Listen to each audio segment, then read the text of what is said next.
अस्सलाम वालेकुम वरहमतुल्लाहि वबरकातुहू। सो पेरिक्यूरम हमने कल पढ़ा, स्टार्ट किया हमने कल मैनेजमेंट ऑफ नॉर्मल पेरिक्यूरम। सो पेरिक्यूरम की हमने कल डेफिनेशन पढ़ी। सो आज हम डिस्कस करने जा रहे हैं physiological changes in reproductive system. So यानी कि पेरिक्यूरम के दौरान कौन कौन सी फिजियोलॉजिकल चेंजेस आती हैं। सो कल हमने इन्वोल्यूशन ऑफ द यूट्रस पढ़ा था। इन्वोल्यूशन मीन्स ये एक प्रोसेस है जहाँ पे पेल्विक ऑर्गन जो होते हैं यानी कि रिप्रोडक्टिव ऑर्गन्स वो रिटर्न बैक हो जाते हैं pre pregnant size and position में। तो आज हम इसी के साथ और एक पॉइंट है, तो आज हम डिस्कस वहां से करेंगे। Involution of uterus. तो इसमें हम क्या देखते हैं, involution means pre pregnant stage में pre pregnant size and position में वापस आना, यानी जो pelvic organs and reproductive organs जिसको बोलते हैं वो जो रिटर्न बैक हो जाते हैं प्री ग्रेविड स्टेज में, तो उसको बोलते हैं involution. So after the delivery uterus becomes firm and retracted with alternate hardening and softening. So delivery के बाद क्या होता है, डिलीवरी के बाद यूट्रस जो होता है वो फर्म बन जाता है एंड रिट्रैक्शन वहां पे हो जाती है with alternate hardening and softening. तो अल्टरनेटली हार्डनिंग हो जाती है and then softening. After the delivery uterus becomes firm and retract. Uterus becomes firm and retracted with alternate hardening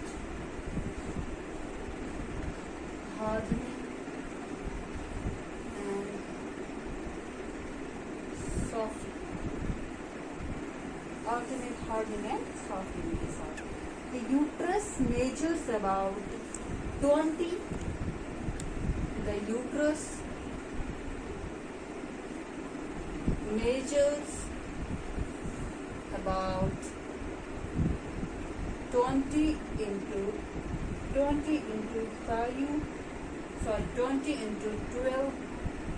into 7.5 centimeter, means length, breadth and thickness. Length, breadth and thickness respectively. यानी कि length जो है that is 20, bread जो है that is 12 and thickness जो है that is 7.5 centimetre and weights about 1000 gram.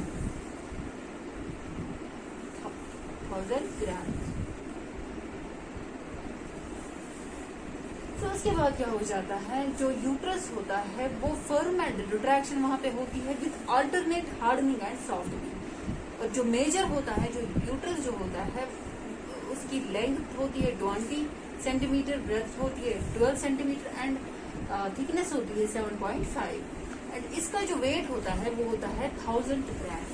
तो उसके बाद क्या हो जाता है, eight the end of the 6th week it return to pre-pregnant size. At the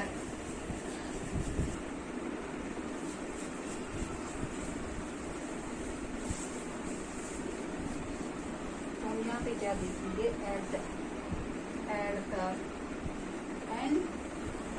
at the end of 6th week, at the end of 6th week it returns to pre-pregnant यानी कि pre-gravid size of 7.5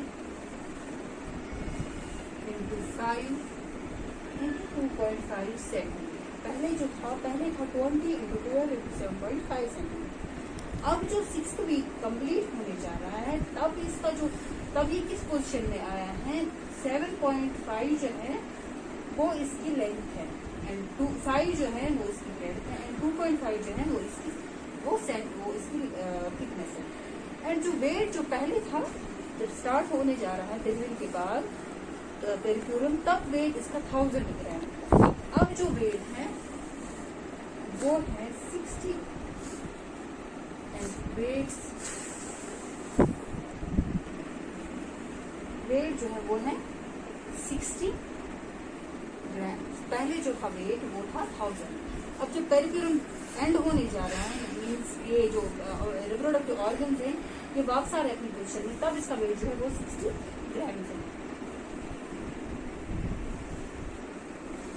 तो फिर यहाँ पे 60 ग्राम यहाँ पे फिर wait हो जाता है।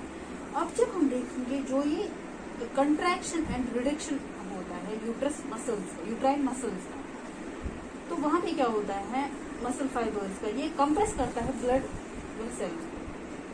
और जो ये जो रिडक्शन एंड ये जो रिडक्शन होती है, तो इसकी वजह से क्या होता है, जब ये कंप्रेस करेगा ब्लड वेसल्स को and it reduces the uterine blood supply, तो वहां पे क्या हो जाएगा, यूट्राइन ब्लड सप्लाई जो है वो रिड्यूस हो जाएगी।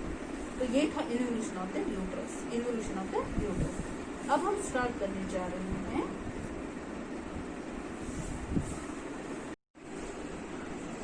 इसके बाद हम क्या पढ़ने जा रहे हैं, सेकंड है that is position of the uterus, position of the uterus, position of the uterus.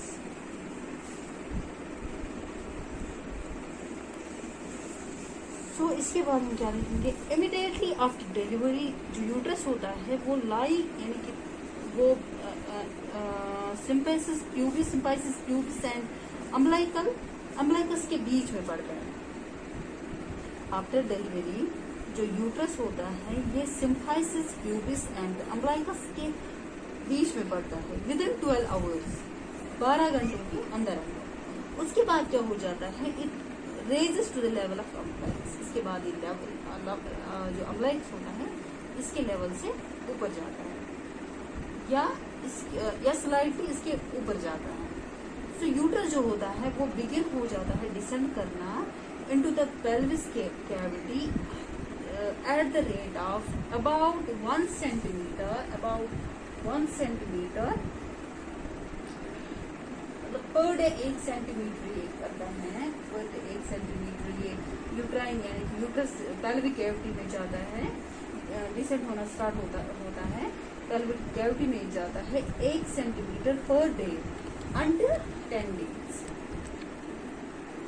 until the 10।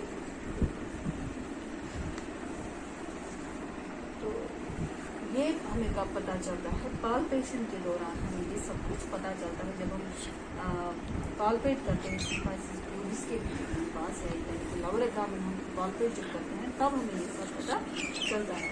तो मैं यहाँ पे लिखूंगी right here, immediately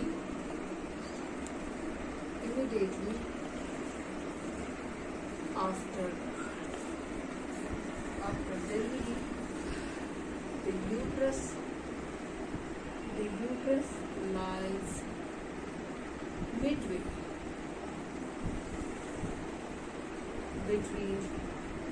the symphysis pubis and the umbilicus within 12 hours. Within 12 hours, comma, it rises to the level of umbilicus or slightly above.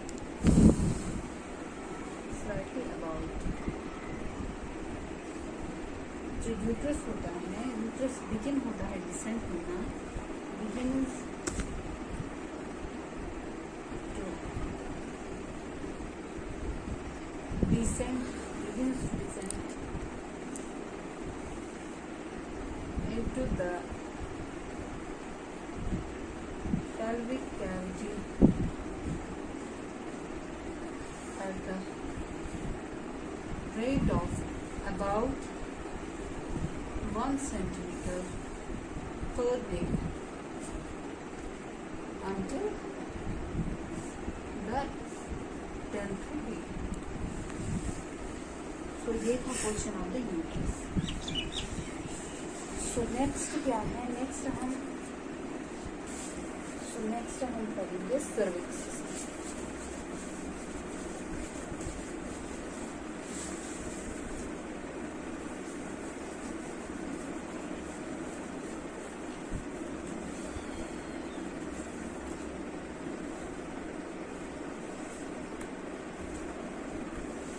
Cervix जो है, cervix में क्या हम देखते हैं?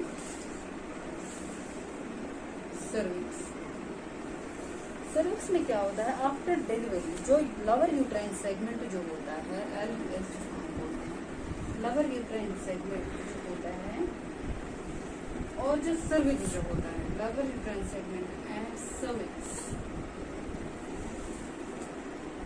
ये क्या होते हैं? ये लूज होते हैं, थिन होते हैं एंड स्ट्रेच होते हैं. Stretched, loose and thin. Stretched, loose and thin. इसके बाद हम क्या देखते हैं? जो यूट्रस सर्विक्स होता है, ये एडिमेटस भी हो सकता है, ब्रूज्ड भी होता है from the delivery and they have small tears और लेसरेशन. तो सर्विक्स में हम क्या देखेंगे? इसके दौरान क्या हम देखेंगे? सर्विक्स में सर्विक्स जो होता है ये थोड़ा एपियर मतलब क्या हम देखेंगे वहाँ पे? ये ब्रूज्ड होगा एंड एडिमेटस भी हो सकता है, यानी कि इसमें थोड़ा स्वेलिंग भी हो सकती है, ब्रूज्ड भी होगा फ्रॉम द डिलीवरी एंड में हैव स्मॉल टीयर्स. इसमें थोड़े थोड़े टीयर्स भी हो सकते हैं जिसको हम लैसेरेशन बोलते हैं. It may take few weeks to revert back to normal shape and size. मतलब ये कुछ वक्त लेगा, यानी ये कुछ हफ्तों तक क्या हो सकता है? ये रिवर्ट बैक हो जाएगा अपनी नॉर्मल शेप एंड साइज में. पहले क्या होता है? By the first postpartum day जो सर्विक्स होता है इसको सफिशिएंट नैरो होता है.